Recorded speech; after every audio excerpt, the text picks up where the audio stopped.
Queridas y queridos todos, soy Paulina Vieites y estamos en la FIL Guadalajara. Estoy emocionadísima de recibir a nuestros amigos, a nuestras amigas autoras y a los lectores que vienen aquí a Sanborns, a la casa de todos los mexicanos, a compartir nuestras charlas con café. Y yo, pues, ¿qué les digo? Estoy emocionadísima porque quiero mucho a este muchacho, porque nos hemos acompañado a lo largo de los últimos meses y porque lo conozco hace años, cuando empezó todo su ejercicio de escritura, no solo con Los pecados de la familia Montejo, sino también con Yo Díaz. A lo largo del tiempo te he ido entrevistando y ahora nos unen muchos más lazos que los celebro. Estoy muy contenta. Bienvenido, querido Pedro J. Fernández, a este espacio de Charlas con Café. Muchas gracias. Sí, justo me salió el recuerdo ahí en el Facebook de que hace 10 años estábamos aquí. ¿En serio? Sí. 10 años, 10 Pedro. años. No, bueno, me quiere dar un ataque verdaderamente. Sí. Era yo tenía 40, imagínate. Ya soy una cincuentona, querido Pedro. Yo tenía 26, Qué 27. bárbaro. Sí. Pero tú sí te conservas en plena forma aún, después de 10 años. Gracias. Oye, este repaso, ya que mencionaste este tiempo, parece fácil, querido Pedro, pero ¿cuánto trabajo hay de fondo? Ha sido una de las conversaciones y de las preguntas y respuestas que hemos manejado en este espacio en estos días, porque les he dicho mucho que ante la inmediatez y esta fama efímera y todas estas cosas tan virales en las redes sociales, se nos olvida que la gente viene producto de un esfuerzo, un trabajo y la virtud de ese tesón que los lleva día a día a estar escribiendo, a procurar publicar, a estar conectados con su público. Y no es un camino fácil, pero a ti creo que sí se te da, eres como de los virtuosos que se te da de manera natural la escritura, la creatividad, el drive, el empuje y la conexión con los lectores. Eres un privilegiado, pero tienes el talento para hacerlo también.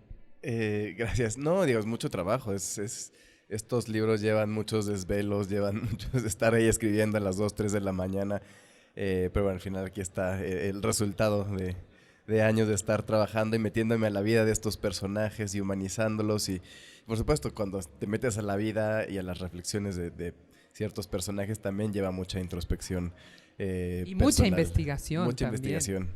Porque claro, la introspección y las reflexiones y los recuerdos y todo lo que va con estos personajes, pues también tiene que ser coherente con el personaje, no solamente es algo que yo estoy reflexionando. Entonces, es muy curioso porque estos libros siempre empiezan y siempre se tratan desde momentos vulnerables de la vida de estos personajes, ¿no?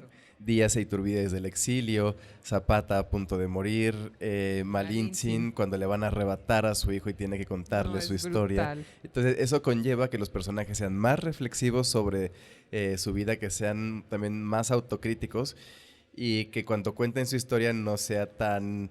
porque... Digo, seamos honestos, luego me preguntan ¿cómo le haces para ser parcial? Y yo, pues haciendo eso, teniendo esos personajes en el momento vulnerable para que, pues, sean honestos con lo que están contando y que no solamente quieran contarle su historia. Pues si Porfirio Díaz le cuenta su historia a cualquier persona en la calle, él se va a querer engrandecer, pero si se le cuenta a su esposa que lo conoce, pues va a tener que ser honesto con lo que cuenta.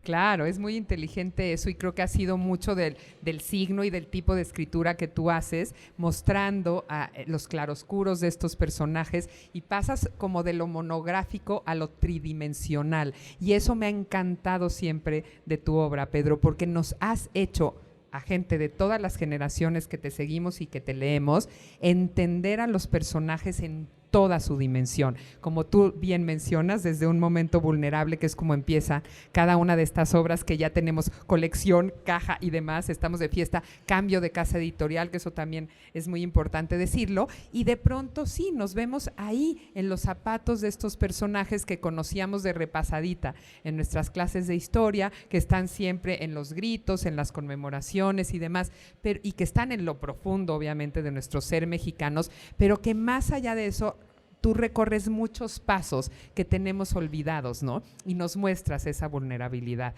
¿Cómo fue para ti desde que creas esta cuenta en Twitter, desde que escribes Yo Díaz y por supuesto todo tu ejercicio creativo previo que ya lo mencionamos, entender que tenías una responsabilidad como divulgador, que lo hacías muy bien y que la gente empieza a pedir de ti, digamos, ese contacto, esas respuestas y más historias?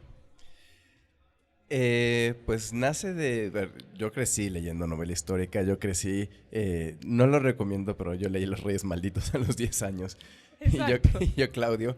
Entonces, esa idea de que los personajes históricos puedan narrar su historia en primera persona me pareció muy, muy rico. Y entonces cuando tomé la decisión de voy a escribir una novela de Porfirio Díaz porque es el personaje histórico que más me interesa, sobre el que más he investigado, porque independientemente de que nos caiga bien o nos caiga mal, al final pues es fundamental para la historia de México. 30 años de nuestra historia y más, ¿no? Sí, querido? 30 años de militar, 30 años de presidente, entonces sí, son muchos años. Entonces dije, bueno, pues voy a hacer eso, voy a escribir mi propio Yo Claudio, pero va a ser en voz de Porfirio Yo Díaz.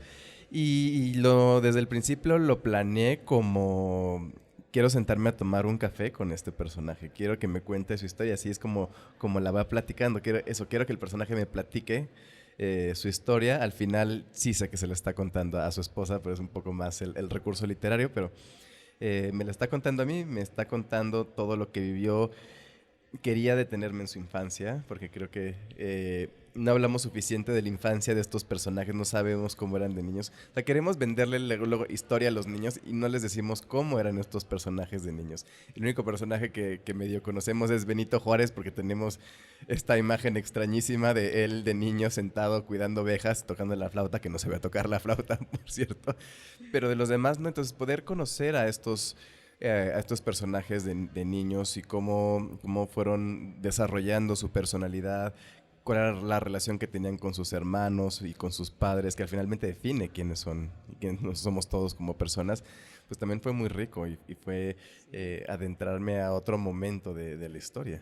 No, totalmente. Y además, ¿sabes qué otra cosa, querido Pedro? Sus entornos los definen. Eso también me parece fascinante, ¿no? Porque está todo aderezado, no solo sus personalidades y ese desarrollo con los contextos sociales, políticos, económicos, familiares y sus vínculos. Siempre te ocupas que cada uno de estos personajes repasen esos vínculos, se comuniquen con sus más amados, sea con cartas, sean en sueños, sean sus propias reflexiones. Eso es muy lindo porque otra vez, ¿no? Le das esa dimensión, ese origen y ese porqué de las situaciones. Entonces, ¿sabes qué es lo que pasa con toda la colección, querido Pedro? Que acabamos por no juzgar, sino por entender. Y eso a mí me fascina, porque además, ¿a poco no se nos encienden los ánimos, queridas y queridos todos lectores y los que están aquí, cuando como que nos enardecemos por lo poco que conocemos o por lo que nos cuenta el colectivo, pero cuando tú comprendes desde dónde vienen el espíritu de Porfirio, su lucha, su inteligencia, sus desazones, el amor permanente por su mujer, las pérdidas de sus hijos, o sea, todas esas cosas que acompañan, aderezan y son circunstancias de una vida, sí te otorgan diferentes miradas como lector y tú lo propicias. Sí, y diferentes facetas del personaje, porque en el caso de Porfirio, que siempre era muy aguerrido, echado para adelante, y lo vemos así cuando da órdenes militares, cuando escribe esas cartas a sus compañeros de armas, él era muy echado para adelante. Implacable. Pero de repente vemos las cartas que le escribía a sus esposas y el hombre era el señor más cursi que se pueden imaginar. Luego me dicen, ay, te pasaste de cursi. Y les digo, no, son las cartas reales. Todo, exacto. Son las cartas reales. El señor era bien cursi cuando le escribía cartas a sus esposas o a sus hijos. O sea, era un padre realmente muy, muy amoroso. Entonces, también esa faceta que parece que contrasta con la imagen que tenemos de Díaz, pero realmente nos hace entender más dimensiones del personaje. Totalmente. ¿Cómo fuiste eligiendo esta colección? Repasemos un poco eso porque también habla de tu historia en las letras, desde esta primera vez en donde aparece Yo Díaz hasta la elección de los personajes que es muy oportuna y me encanta que por supuesto esté Malintzin ahí, Pedro, también desde otro lugar, ¿no? Esta niña sufriente, esta niña doliente y esta niña audaz, políglota, maravillosa, insertada en un momento histórico fundamental, sabiendo entenderlo. O sea, son tantas cosas. Cuéntanos un poco del repaso general de los personajes y cómo se fue conformando la colección. Pues la colección nace obviamente con Porfirio Díaz, que es la novela más larga de la colección. Y de momento la segunda más larga, porque ahorita les voy a contar por qué ya no es la segunda más larga, es Iturbide, porque yo quería contar la historia de la independencia de México. Y entonces... Chale, mi chavo, pues no. Así pero, no. pero el problema de los personajes de la independencia es que están cierto tiempo en la guerra y o los fusilan o toman el indulto y eventualmente... o sea, no tenía un personaje que me permitiera contar toda la guerra. Y de repente dije, pues Iturbide. O sea, como que se me prendió el foco y dije, tenemos este personaje que empieza siendo realista, que me permite contar ese lado realista que luego no vemos. Exacto, y luego transita hacia el imperio. Ajá. Y el imperio también es algo que nunca vemos, porque cuando nos enseñan la historia en la escuela es como nos independizamos, corte A, Guadalupe Victoria fue el primer presidente y se nos perdieron ahí 4 años. Imagínate. Sí, entonces contar todo eso.